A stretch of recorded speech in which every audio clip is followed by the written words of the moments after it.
We did it. Ravens flock, we did it. Woo! Yes. We beat the Browns. Woo, woo, woo. Happy day. Hendo, how are you this evening?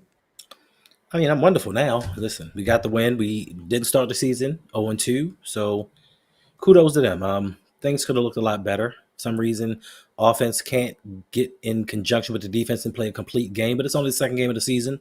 So hopefully next week we'll put that complete game together because we're going to need it. We played the Detroit Lions, who just put up 52 points this week. We thought we were doing something by putting up 41. They put up 52 points. Chicago isn't necessarily a terrible team, not on the caliber of the Ravens, but we need to correct some things. Yeah, absolutely. And I think we will. We will. But wanted to come on tonight. Unfortunately, we will not be doing the call-in show. We're having some technical difficulties I got to work through over the next couple of days to figure out what's going on with my Zoom. But anyway, we'll make sure that we have a call-in show for the next one. But tonight, we just wanted to celebrate with you, give our post-game thoughts on this Ravens 30-year celebration that ended with the dub. We see all of you for joining already. Thank you for being here. Appreciate it. Like I mentioned, we don't have a call-in show tonight. This is just a recap, but we will have our call-in show back really soon. Let's start with the defense, because to me, that was the area that needed to improve the most from week one. So Hendo, talk to me a little bit about, or share your thoughts about what you saw from this Ravens defense that impressed you and that made you think, hey, we're trending in the right direction. Defensively, it's kind of like a double-edged sword for me because the defense played extremely well. Surprisingly, they gave up 17 points to a Cleveland Browns defense that does not have a bunch of stars. Joe Flacco at quarterback. I thought that we would get more sacks. We came up with two. Tavius Robinson had one. He forced a fumble. Matabike had a sack. But Roquan, surprisingly, was all over the field. 15 tackles. He picked up that fumble, returned it for a touchdown. So defensively, we did what we were supposed to do. We played the team in front of us. They did everything possible. I think Roquan was the star of the game. Nate Wiggins had a pick. Everyone collectively contributed on the defense outside of Odafe Owe, who only had an assisted tackle. See, why y'all have to go there? This is not You where asked my this is not thoughts. the You direction. asked you asked my thoughts. I gave you my It- thoughts. you didn't have to go there, but um, let's talk a little bit, focus on Roquan Smith. Roquan has heard what you all have said about him. People have talked about him being slow, just not the same, only being a hype man before a game, get you really motivated, excited, but not really doing much on the field. Tonight or today, he showed flashes, right, of maybe hopefully he's returning to form. So when I say what got me excited about watching this Ravens defense is because it was a stark contrast from what we saw last week. And Roquan, shout out to you. We had a total, our defense, a total of 3 sacks. That's impressive. But most importantly, we had turnovers, Hendo. Turnovers. That's what Yeah. we've been begging for. We've been asking this defense, come on, we're paying you all this money, right? All of this money that we've invested, draft capital that we've invested into the defense. And now finally, we are seeing a bit of return on investment, and it was a good thing. It was a good thing. So, oh, that's terrible, the world class. Look at that. Hendo, and you see, what do you have to tell him that that's not okay? Go ahead, That Hendo. is, I'll allow it. It is acceptable. Yeah. 2 quarterbacks out there today. One got the better of the other. And thank goodness, it was Lamar Jackson. But in terms of pass rush, and what can we say about the Ravens' pass rush as it stands currently? Pass rush is going to be a problem throughout this whole season. Something needs to be fixed. I don't know if we need to blitz more. I don't know if we need to schematically do something different because 2 sacks on Joe Flacco is atrocious. I mean, Mike Green had him, almost got that 3rd sack. He almost got his first in the NFL. But we can't expect quarterbacks for the rest of the year to just stand back there and wait to be teed off on. It was a couple times Joe Flacco scrambled and outran our defense. To me, that's troubling. You have a 40-year-old father of 28 outrunning stars on defense. We just lost out on Jadeveon Clowney. He just signed with the Dallas Cowboys, so that's another option that has been taken off the board. So I don't know what we're going to do because I don't know who's literally left out there that can come in and have an impact on this team. But if we're going to make any changes, it's going to have to start with Zach Orr. Like, he's going to have to take a look in the mirror and do something different. I understand that this is a win. I understand that the defense played well, but against higher quality and higher caliber teams, this ain't going to fly. And I mean, I hear you, Manuel's gaming channel. He's like, we celebrate 30 years. We don't celebrate a game. It has to be week in and week out. And you're right to a certain degree, but I disagree in part because after last week, I will take this victory and I'm going to celebrate this one. Now, I'm not looking ahead right now on tonight's show as to what we will have to face in a week against the Lions. No, we'll talk about that later. But for me, I'm excited to see growth, things actually moving in the right direction for our defense, because the competition is only going to get, tougher as the season goes on. But that's just my opinion. But in terms of our pass rush, when I saw the tweet from Jeff Zrebiec saying that Jadeveon Clowney just signed with the Cowboys, I said, no. Because that, to me, is a very weak area of our defense right now. Mm-hmm. And someone said in our live stream earlier today, like, I want to see what we look like up against mobile quarterbacks. I thought to myself, I don't. If we're having this much difficulty getting to Joe Flacco, I don't want to see what it's going to look like against a quarterback like Jalen Hurts or something like that. But we've already seen it. We just saw for Josh Allen rush for 2 touchdowns versus us. I know. The same thing that he did in the playoff game is the same thing that he did in week 1. So we've seen this team go up against mobile quarterbacks. They can't handle it. They don't know. I don't know if it's positioning. I don't know what it is. But week 1, they were disjointed. They looked a lot better today. We could have had more turnovers. Once again, Marlowe dropped an interception. It turned into a touchdown to Cedric Tillman. It's just some things we need to correct. I mean, like they say, you go back, you practice, you stack it up, and get better. What's going on, Lee Commander? Appreciate it. Yeah. Hey there. Zappio, good to see you. Welcome back. Henry got to protect the ball better. Yeah, we're going to get into the offense in just a moment. We are certainly going to have our, share our thoughts on our Ravens offense. But it's like Hendo mentioned, one thing that we're seeing about this team is just we can't just play complementary football. Last week, the offense was great. Defense, they were okay. They were good for 3 quarters or 3.5 quarters. And then the fourth quarter was like non-existent. This week, and like I said, we'll talk about the offense in just a bit. But this week, the offense just for a while. But then they picked it up. And then we were able to score 41 points. So, I mean, it's crazy. It's crazy. That's crazy that we can be so disjointed and still put up 41 points. Yeah. And we said during the offseason that the offense is probably going to have to carry this team, even though we thought that the Ravens defense was going to be a lot improved. Like with all of the picks that we had, all of the guys that we brought over, we thought that this was going to be a no-fly zone. We thought that this was going to be a dominating defense, but right now they just haven't put things together. I guess, I say a lot, when you go up against your own team in practice, tendencies. If I'm sitting up here and I'm guarding Rashad Bateman every day, I know his tendencies. So I'm going to play a lot better versus him because I know what he's going to do. But when you go out there versus a brand new person, a brand new scheme, and you have coaches that make adjustments during games, it's a lot more difficult. And thank God we played the Browns today. That's all I'm saying. Yeah, for sure. Who is your defensive player of the game? Drop it in the chat. But Hendo, who is your defensive player of today's game? Put some respect on his name. It's got to be Roquan Smith. The man had an assisted tackle. He didn't even have a tackle to call his own. Tell me about why you're choosing Roquan. 15 tackles. Stay focused.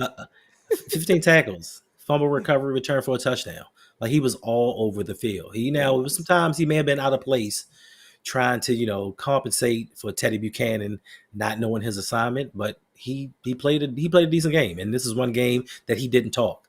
Like, he didn't come up before the game and give one of those emboldened speeches and then go out there and lay an egg. He actually let his play do the talking, and he may have been the best defender on the field. Now, I do have to give props to Nate Wiggins. Nate Wiggins seems to be improving. Like someone said in the chat, his technique is getting better, and he held on to the ball. Now, I thought that 4.2 speed was going to be enough to get past that offensive lineman, but hey, I'll take it any way I can get it. Pause. Facts. For me, I'd have to go with Roquan Smith as well. It would absolutely have to be Roquan. And I mean, Nate Wiggins, he had himself a game too. So I think he's a close second. But for me, definitely Roquan Smith for the reasons that you stated, Hendo. He was all over the field. He was making an impact. He was letting his presence be felt today, and it was good. It was refreshing to see that because we know that that's what we brought him here to do. So that's good. A defensive player, before we move on to offense, a defensive player who kind of maybe just, like Agnes said, was a bit of a disappointment. Kyle Van Noy. That's because he's looking his age. Like, there is no way that we could have thought that for a third consecutive year at 34 years old, that Kyle Van Noy was going to continue to get better. He's looking slow out there. He got hurt, a hamstring issue. You know, you get up there in age and your body just doesn't work the way that it used to. So to me, for us to not sign a pass rusher saying, hey, we got Kyle Van Noy, there was comparisons made that he had 12 and a half sacks versus Micah Parsons' 12 sacks. One is getting $4 million and one's getting $48 million. That to me is not fair because Micah Parsons is a lot younger and he still has future potential that he's going to grow into. Kyle Van Noy is on the back end of his career. And listen, he's done amazing things over the last 2 years in his Ravens defense.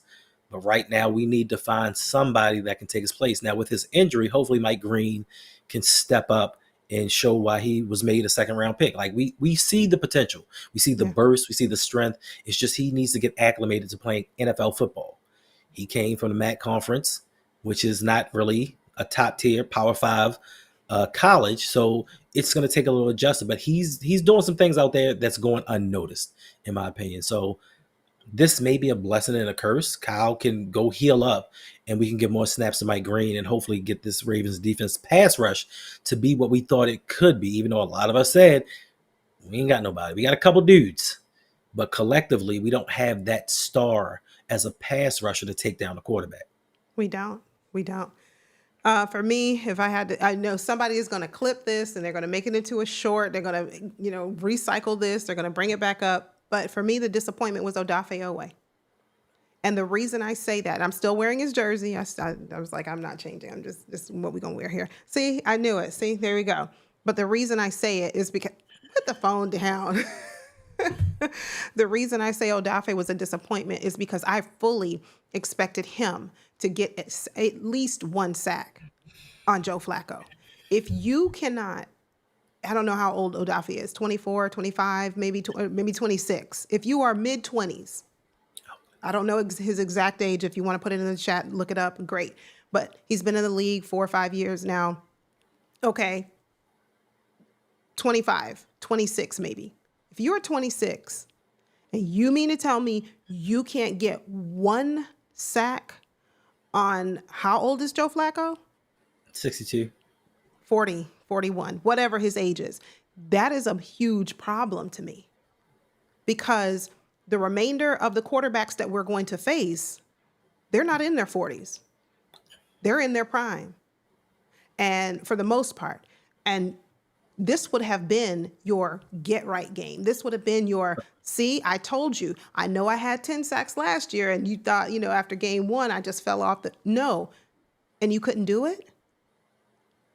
So, exactly, Agnes, he's young enough. Whatever his age is, whether he's 25, 26, even if he's 27, you still are a lot younger than Joe Flacco, and you couldn't get one sack. Your athleticism, your physicality, your strength, your speed, all of that you put together, you couldn't manage to bring him down once. So that would be it. He's still my guy. He's still my guy. Listen. That's the horse you back. What'd you say? That's the horse that you back. I'm still going to say, Odafe Oweh, come on. They said they need to start calling him Jason again. No, don't do that. Don't do that. See, world class. See, I was taking a moment to be serious. Thank you, Manuel, he's 26. I Sacks figured called. he's mid-20s. He's 26 years old. And you tell me you couldn't get after Joe Flacco? Like, that was a disappointment. So there you go. Now let's move on to the I can say, yeah. I can world say for class. Look at this. Yolanda, are you okay? I she's am not. okay. I'm not okay. I know what's wrong. What's wrong with me? You have to admit you're wrong. Your man's in a contract year. Like he's playing for his future in Baltimore. And through two games, no sacks, not even a half. I mean, he can turn it around because even last 2 years, there were a couple of games where he got sacks in bunches. Like 3 games, he got 2. So it can come. But like you said, if you can't take down a Joe Flacco, how are you going to get these other more mobile, quick twitch quarterbacks that release the ball a lot quicker? There's a point in time where he's been unblocked and they said, catch me if you can. And he just wasn't able to get there. That extra bulk is hurting him. He tried this before. It didn't work. Went back, slimmed down, had double-digit sacks, then decided he wanted to bulk up again. It's just not smart business. Yeah, it is. It is. So let us know in the chat, who is your player who kind of on defense disappointed you? And everybody don't flood the chat with Odafe Owe. There are other players on defense that their names could really be added to this list. Like, don't do it. But as we do that, we'll move on to the offense. Whew. The Ravens somehow, without a run game at all, like non-existent run game, were still able to put up 41 points against this defense led by Myles Garrett. So Lamar Jackson was able to do it in the air. So Hendo, talk to me about how you feel about the Ravens offense, seeing first quarter all the way through the fourth quarter. What did you see? Listen, to put up 41 points versus this defensive front is impressive. I do understand that Denzel Ward got hurt, but still, we looked disjointed. We couldn't block anybody. Myles Garrett was having his way, and we still put up 41 points. But the offensive line, to me, is going to be a major concern going forward because we still have to face some very tough competition, some very smart defensive-minded head coaches. And can we put up 40 points every game? There are some games where some teams might get the best of our defense. Are we going to be able to keep things up? Lamar did his thing. Derrick Henry had 11 rushes and 23 yards. If I'd have told you that before this game, you'd have thought I was crazy. If Quincy would have told me that, I'd have laughed in his face. 11 carries for 23 yards. His ball security is now starting to become a concern. He's fumbled twice in 2 games. Thank goodness that Linderbaum got that ball. If not, we don't know where this game would have gone because the next play we got a touchdown. So for me, Lamar is doing what Lamar has had to do since he's become the starter of this team. He's had to carry this offense. Now, he's got a little more help with the skill positions, but the offensive line is a mess. The offensive line is trash. His most trusted ally, through 2 games during the season. Now, we talk about Odafe Owe and we make our jokes, but Mark Andrews has 2 catches for 7 yards. Mark who? Mr. Droppings. Mr. Hot Potato. 2 catches. He has as many drops as he does catches. Okay. Well, Hendo, I think you might be overstating it just a bit. The O-line is trash. Like, I mean, could you doctor that up just a little bit as opposed to just saying, okay, think about how can you rephrase that? The O-line is what? Okay, so back in 3rd, 4th grade, I took French classes. So let's Never say mind, garbage. this defense is hot garbage. Look, how about that? Is that better? No, it's not. It's not. Fecal matter? What'd you say? Huh? What? I'm not right. I'm not going to say that the O-line is trash. I don't think I'm ready to say that just yet. But certainly a disappointment. Wait a minute. I didn't say they were good. I didn't say they were good. I told you I gave them a D or C minus to a D. After I think that was after last game. After this one, yeah, it's a definite D. They're a definite D. But go ahead, Hendo. Listen, and I understand exactly what you're saying. Last season, the offense was not as good as people propped it up to be. But at least last season, we could hang our hats on the fact that Roger Rosengarten, as a rookie, held his own against some of the best defensive ends that the National Football League has. Ronnie Stanley was steady. Even Pat McCarry, to an extent, he was solid. He wasn't the greatest. He was solid. But now this year, you have Andrew Voorhees, who isn't good. And I've told y'all this since we drafted him, but everybody just wanted to have hope. He's not good. Daniel Falele is regressing. He's lost weight and somehow gotten worse. You lose weight and your mobility gets worse. Like your wherewithal and your football IQ just seems to drop. And now we're struggling with Rosengarten. And then Ronnie Stanley, like he got abused today. Yeah, he did. It's Myles Garrett, but he got abused today. So now we have 4/5 of this offensive line that's not performing up to expectations. At least last season, we had 2.5 guys that we thought, okay, solid football. They're doing their thing. They're compensating for the lack of right guard. This year, everybody's it's a play that we talked about during the live stream where they hiked the ball and immediately there was 3 guys in the backfield. Immediately, Lamar didn't even get to his second step on his drop and guys were in his face. So this is something that has to improve. Ben Cleveland, like I said, give him a shot. If he's better, continue to play him. If he's not, sit him on the bench. But something has to change because this is not going to work. Come postseason, regular season, we might get away with a lot of things. We can mask some stuff. But when you get to the tournament, when you start playing the best of the best, this ain't going to cut it. No, I mean, I agree. And Ravenville, I've been saying this too. We are missing Pat Ricard. We are. I know Hendo's going to roll his eyes. That's fine. But we looked terrible. Like you said, even Ronnie Stanley was getting manhandled out there. Right. Okay, you look at the competition. It is Myles Garrett. This is a very tough D-line. But still, Derrick Henry couldn't get anything going on the ground. Mm-hmm. Nothing. Mm-hmm. So our guards have always been an issue. Mm-hmm. Okay. But our front office doesn't see it. Okay. So you're saying we're missing Pat Ricard. Okay. And let's say I'll give you that. Now, last year, he had to try to help and chip and compensate for Daniel Falele. How is Pat Ricard going to compensate for 3 offensive linemen now? Can't help all 3. No, he can't. That is true. That is facts. We have too many issues now for even Pat Ricard to come in and fill in the gap. No. Charlie Kolar struggling to block. It's an epidemic that's being passed around. But you said he got better. Charlie Kolar got better. You did. He did. It looked like he got better. But that one play, yay.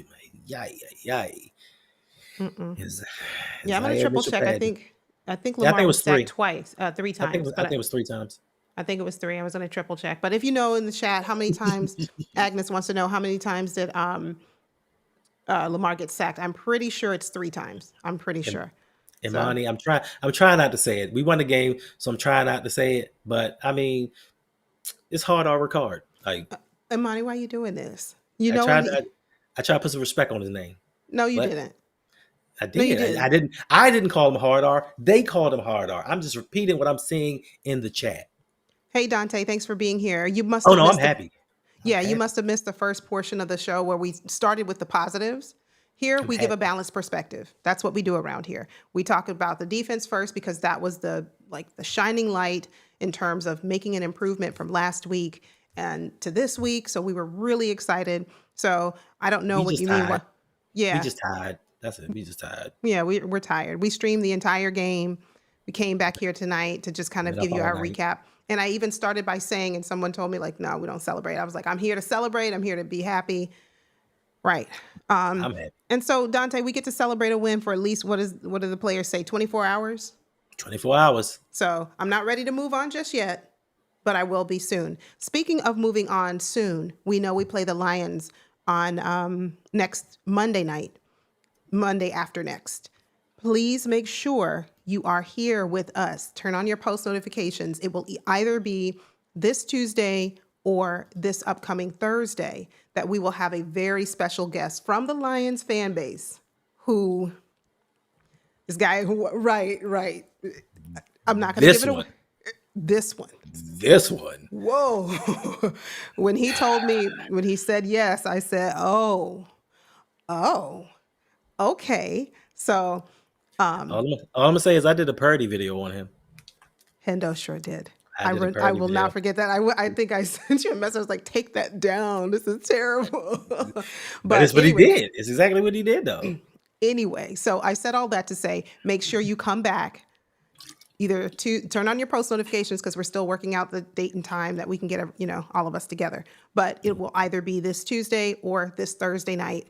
Come by. We need all of you in the house because he talks mad stuff about our team. And so we need all of you, especially for you history buffs. We're playing the Lions. So especially for you history buffs, if you know about the Lions and you can kind of like fact check him and put him in his place, go ahead and make sure you come through. But anyway, it's another Super Bowl-less franchise. It's nothing to fact check. It's another Super Bowl-less franchise. Oh, it's going to be so funny. This one is going to be a really funny show. So make sure, because he's funny. He's hilarious, and he thinks that he's so serious and thinking that he's right. Just come by. So we will turn the page really soon. I can't remember who it was who said that to, accept the win and move on, but we will move on. But going back to the offensive line, yeah, that is a problem. It will remain a problem. I don't think John Harbaugh is going to change anything. So that's that. Put Ben Cleveland in. What difference does it make at this point? Thank you for subscribing, Jaheim. Thank you very much. We appreciate you. If you are watching and you are new to our channels, go ahead, hit that subscribe button. It's free. It's free. And we're going to be here with you all season long as the Baltimore Ravens are on the quest, right? To bring that Lombardi back to Baltimore this year. But offensive line continues to be a problem. But what was disturbing to me today was that we couldn't get any production from our running backs. I'm sorry, from our running backs. We just couldn't. We couldn't. So we had no run game. None. Despite having Derrick Henry, Justice Hill, and despite having Keaton Mitchell a healthy scratch again this week. Not sure what that's about. Hendo, how do you feel about it? About the healthy scratch or the run game? Both. The fact that we are supposed to be a run-dominant team. We need all of our running backs there. We continue to have a healthy scratch. Meanwhile, the two that we do have couldn't get anything going. As far as Keaton Mitchell, it's head scratching. Understand that Rasheen Ali has been called up for special teams purposes. But we need to change the pace back. We need somebody that can come in and has world-class speed. Now, Justice Hill is fast. He's not Keaton Mitchell fast. We need somebody that can just take a play and just be a home run hitter. So to me, that's disturbing. And we all know that once you get in John Harbaugh's doghouse, it's to the detriment of the team. It's not about what's important and what's going to help us win. It's about how John Harbaugh feels about a player. So I'm a little disappointed in that in year 18, we're still going through this nonsense. Now, the run game, this to me kind of dispels all the narratives that are put out there about last season why Lamar didn't win the MVP because he had so much help. Lamar, he may be injured. He may not be at 100%. And we see when Lamar is not out there running the ball, being as dynamic as he normally is, everyone else struggles. Even somebody as great as Derrick Henry. If you don't have the threat of Lamar running the ball, Derrick Henry can't get off. So to me, that says last season, yeah, Derrick Henry's him, but Lamar Jackson elevates any running back that you put into this backfield. So without the threat of him running, we saw what happened. I don't think that we had 50 yards on the ground rushing total as a team. And we're supposed to be a run-dominant team. We're supposed to be the team that's physical and supposed to bludgeon teams to death. And we just could not do it this game because Lamar was not able to run. Fortunately for us, Lamar did it with his arm. He passed for 225 yards. He had 4 touchdowns. Now, it was a couple of them that they tried to give away. Patton tried to give one away. Mark Andrews tried to give one away. Like, Lamar's just him. Lamar is the MVP because no matter what's going on with this team, we always have a chance to win. But this run game needs to get itself together. This offensive line needs to block better because even though Derrick Henry can make certain things happen, there were a couple of runs where Derrick Henry broke some. And it's crazy to think that with those 2 runs, I think he netted around about 18 yards, that he finished the game with 23. So, yeah, we need to do better. Absolutely. We certainly do. And We to do need a strong line. someone's point down in the comments, they said, this is I think it was Alaskan Man. This is the Browns, right? Every team that we're going to face is not going to have a Myles Garrett. Thanks. They're not. So I want to keep it in perspective, but I would have just liked to have seen a little bit more than what I saw today. Blair had a comment I just wanted to kind of bring up. I'm kind of nervous for next week's game. Our pass defense is going to get tested real soon. Whoa. Listen. Hendo, go ahead. There's a reason to be nervous. Well, I guess once you get to the super chat, but like they said, Josh Allen, how many times did he drop back last week? 52 times, 1 sack. Joe Flacco dropped back 50 times, 2 sacks. Like it's disturbing that those number of attempts, we can't make it to a quarterback. Now, we're going to face some teams that are pass heavy, and the Lions have weapons galore. They have wide receivers, they have tight ends, they have an outstanding running back, and even his co-starter is darn good himself. And they're good at catching the ball out of the backfield. Jahmyr Gibbs, to me, is going to be the X factor. He's going to be a problem, and his pass defense is going to be tested. But more concerning to me is we made Jair Alexander a healthy scratch today because we wanted him to get his confidence up. Like, you don't build my confidence by sitting me on the bench. You build my confidence by putting me in the game and putting me in positions to succeed. Now, TJ Tampa, he did an outstanding job today. He had a pass breakup. He had some sticky coverage. But how good is TJ Tampa going to be when he's going up against Amon-Ra St. Brown? Amon-Ra. You know what I mean? Not saying that he's going to have to guard him particularly, but when you have those type caliber players or Williams, like, how is he going to do? I would like to have Jair and his experience and his knowledge. Now, if he's not healthy, understandable. I get that part. If he's not healthy, you sit him, you let him get better.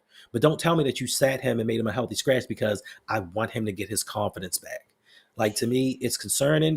To me, this team, and it's 2 weeks into the season, and we have had so many problems just with clashing and coaches and certain things being done, roster management. It's 2 weeks in, and we haven't even hit any sort of bumps in the road. So to me, next week is going to tell us a lot about this Ravens defense. It's going to tell me a lot about this team going forward and how we handle things. Now, the week after that, not to look too far in the future, we have the 0-2 Chiefs. If the Chiefs lose next week and they're 0-3, now they come to Baltimore with a chip and they have something to prove. They're falling behind in the arms race. Now, this gives us a game up on them in the race for the number 1 seed. But how are we going to respond? I watched Tyquan Thornton. He's a name that people weren't talking about, and he beat the Eagles deep. Mahomes missed him, but he found him deep later on. So that's another guy that they have. So if they can kind of, I'm not going to say contain the Detroit Lions, if they can hold them at bay and kind of show, we can keep up with these guys, we can get them off the field when we need to, that's going to alleviate a lot of the skepticism that I had with this defense that for a second year in a row, I called the no-fly zone. Second year in a row, I said nobody's going to be able to pass for us. And Josh Allen in week 1 threw for down near 400 yards. So next week, we're going to see a lot of things. Absolutely. And I'll say this and get to our super chat from OJ. Next week indeed is going to be, it's going to be a litmus test for our secondary. And when you have the talents of Amon-Ra St. Brown, and the guy's good, okay? He's just really good. So they have their hands full. So we'll see what happens. Thank you. Jameson Williams, Sam Laporta, like they got. I mean, they have quite a bit, and I'm going to get to you, MB. Well, but Appreciate you. Oh, OJ says with a $5 super chat donation, thank you for your support. He said Joe Flacco dropped back 50 times. We had only 2 sacks. Absolutely. Hashtag defund the defense. Hashtag trade 89 and hashtag keep 99. I like where you're going with this. Thank you. No. Whoa, that doesn't say keep 99. That's a straight 99. Now that would be smart. That would be smart to trade Oweh. He's the last year of his contract. I don't think the Ravens are going to re-sign him. So you're telling me if we can get a potential player that's going to make this team better and put Odafe in a situation that he can be the man on the team and get a big contract, you wouldn't go for that? Your fandom is going to override the team's success? Is that what you're saying? Let me think. Let me pray on it. Let me pray about that. Okay. I can't give you an answer right now. I got to think about it. Think about it. MB Well, what's the word on Keaton Mitchell? There is no word. We just see him week after week now. Scratch. He played in the preseason. We did not hear anything that said, oh, he had a minor setback or, he re-aggravated this, or we haven't heard any of that. It's just he played in the preseason. I was fully expecting to see him week 1. We didn't. Okay. Fully expecting to see him this week. Didn't. So we don't have any words on him, which is concerning. And I don't want to hear this about, oh, we're stashing players. I know sometimes people say, oh, we're stashing them to the very end, or we just no. We need these players to get the reps in right now so that they can make the mistakes in the first few games. So by the time we make it to the middle end of the season, they've got it all out of their system.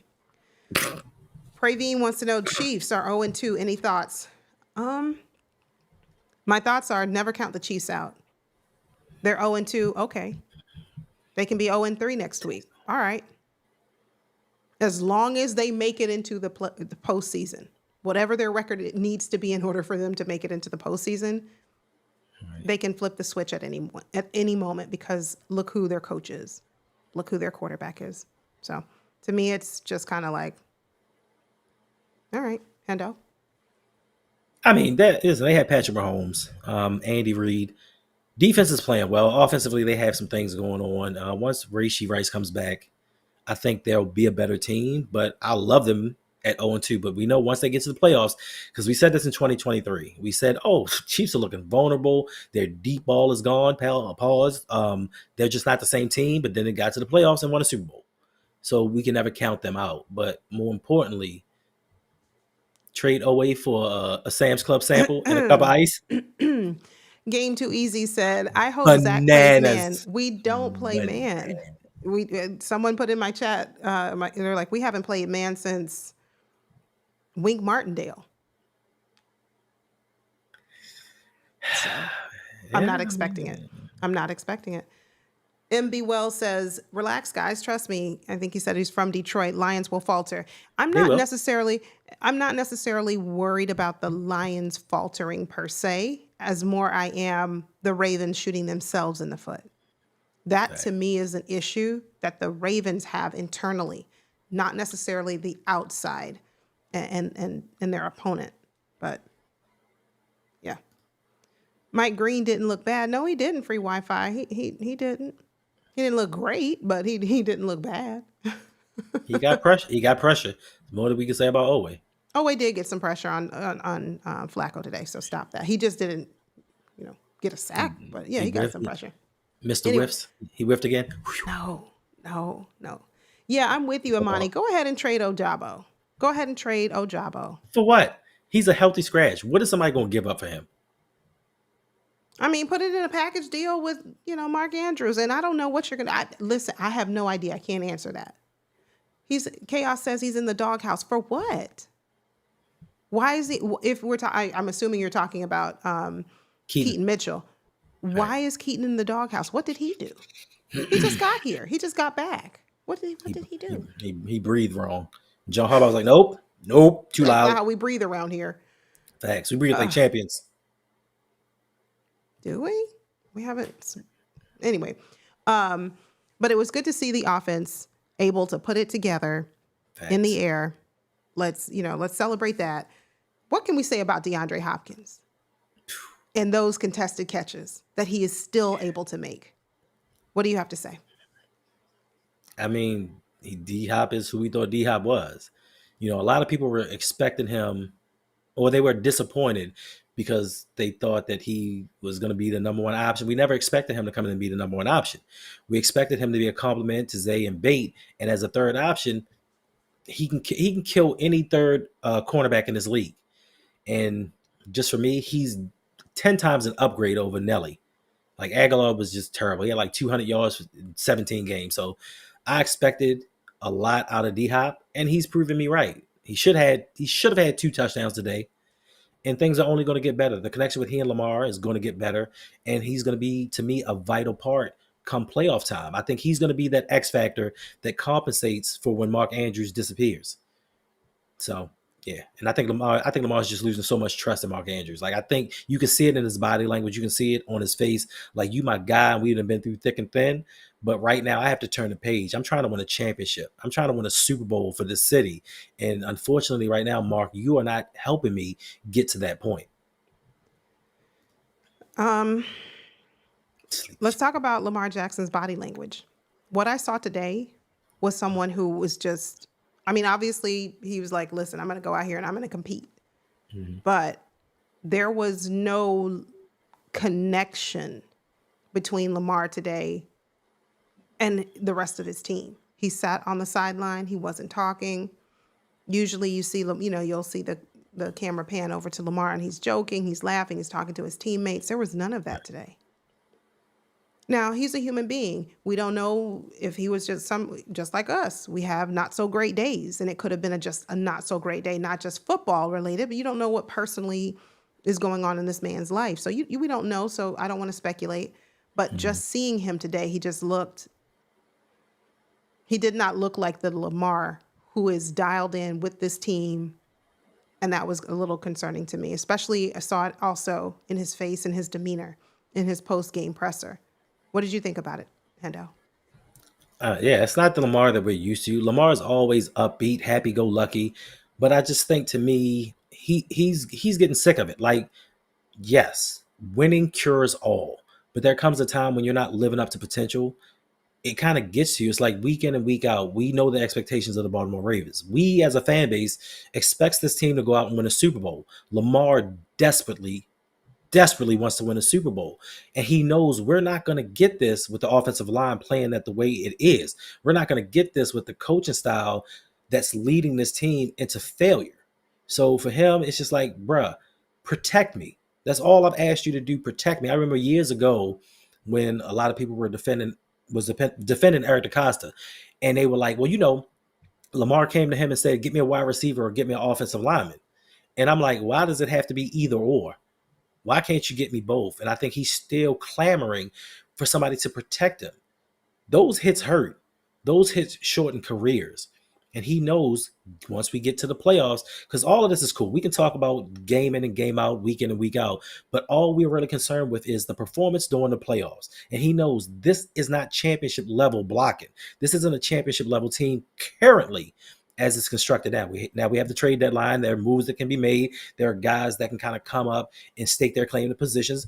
Things can happen. You never know. Things can happen. But he's seeing too many mistakes from a veteran team. He's seeing that this coaching staff is not mature enough to have this team prepared week in and week out.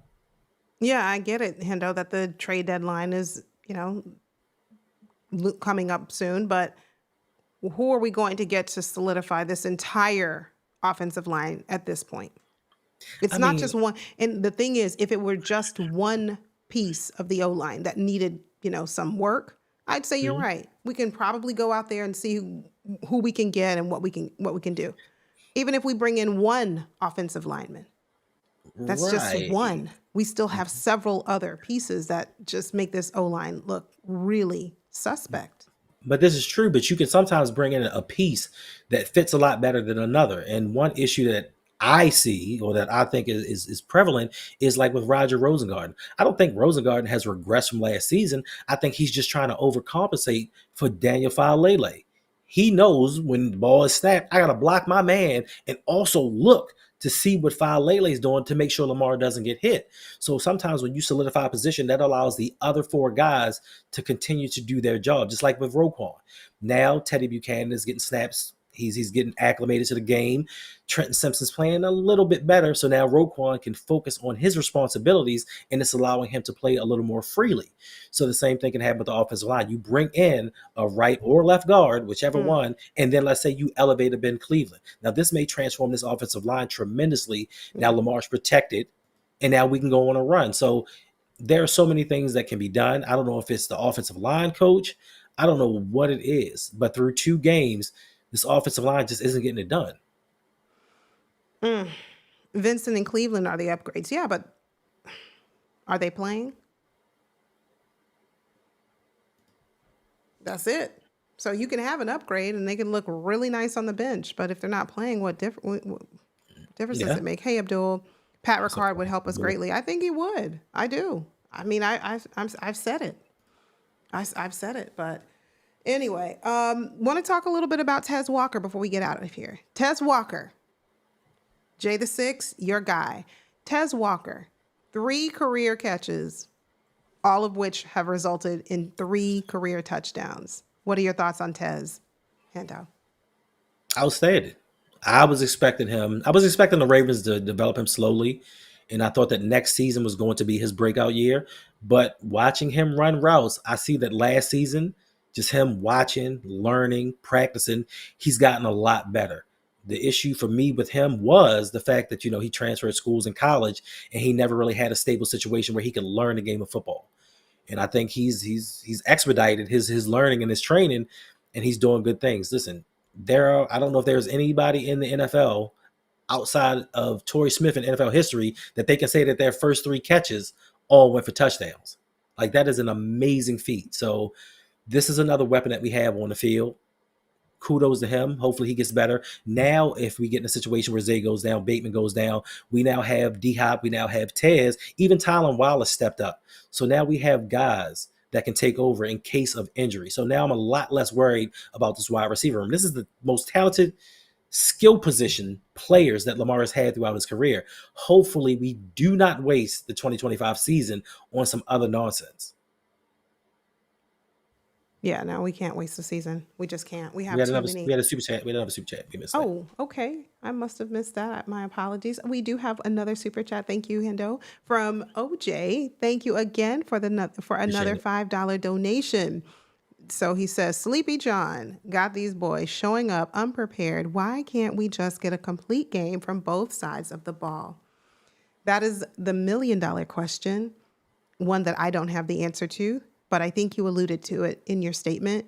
That's a head coaching problem. And hopefully we'll get there.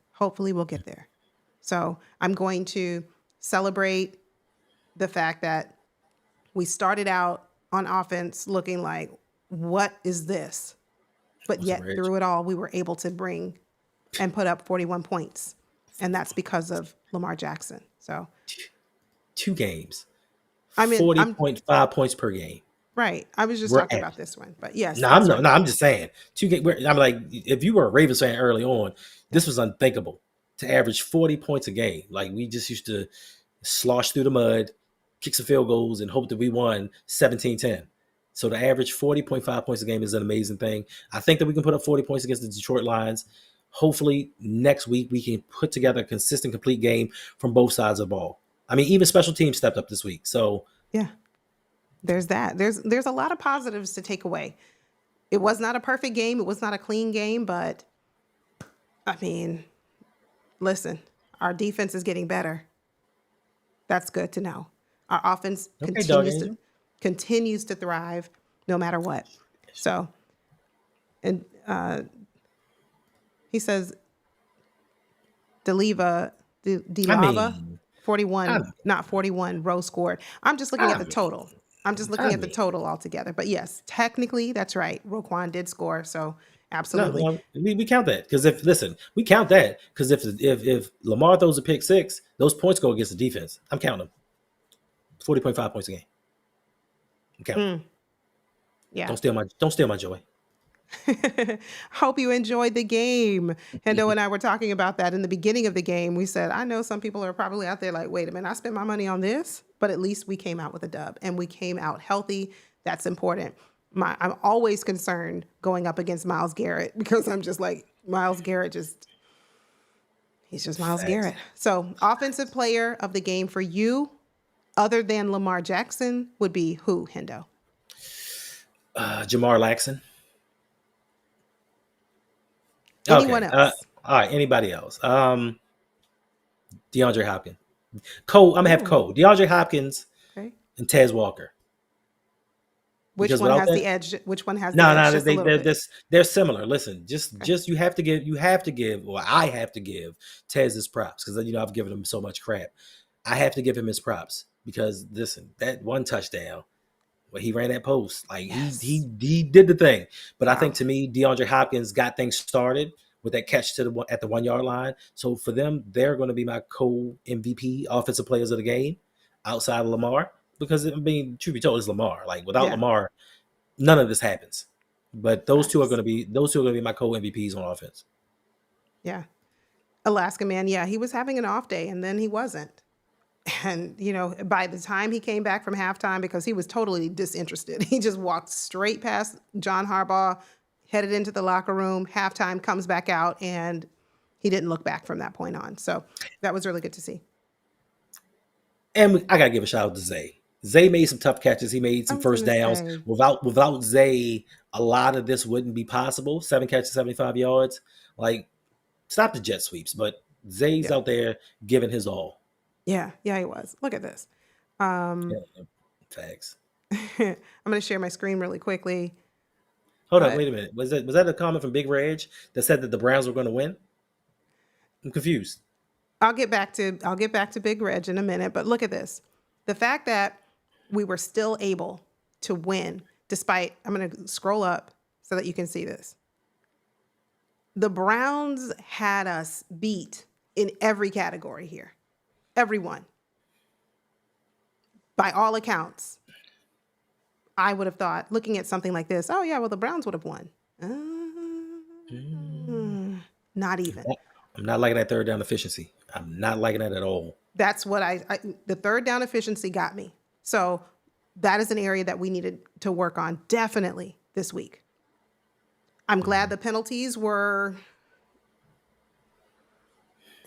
manageable, I guess. I mean, I Yeah. don't know, maybe, but at least we're not increasing our number of penalties. But when you look at something like this, you say, wait a minute, hold on a second. Certainly the Browns would have won. No, they didn't. So even though we couldn't get much going on the ground, Zay Flowers had a really good day. So because you took, because you took Tez Walker and gave the co-captain DeAndre Hopkins, I'm going to give that one to Zay Flowers. Yeah, he Okay. played really well. He did. Well, Yeah. family, that is all we have for tonight. Thank you all so much for coming by. Don't Appreciate forget, it. if you are just now tuning in or you tuned in a few minutes ago, this Tuesday or Thursday, we're not sure which day, turn on your post notifications. We have a special guest from the Lions fan base, Lions Camp, a YouTuber, very well And known in the Lions. animated. Very Animated. animated, very comical. It's sure to be a blast. So make sure you come out. We're going to preview that game either this Tuesday or Thursday. So we hope to see you all very soon. Hendo, any Appreciate y'all. final words to our family Yes. before we head out? Yes, we are climbing up the ranks. The Ravens are now 1-1, tied with the Pittsburgh Steelers for second in the AFC North. Now, the Cincinnati Bengals are unfortunately without Joe Burrow for a couple of weeks, possibly. But Browning he's a solid backup. They lead the division at 2-0, which is a surprise because the Bengals normally start the season 1-2, 0-2. They normally have slow starts, and they're doing the thing. So they may be our biggest competition. But if the Ravens do everything that they need to do, like we know that they can, record third straight AFC North title. This is the first of many wins this season, and hopefully we've learned our lessons from seasons past. And this is the year that the Ravens are going to go get that chip. Go Ravens. All right, you heard it here. This is We will Dragons. see you back very soon. Family, take care. Stay safe. Enjoy the win. I see you, Joe.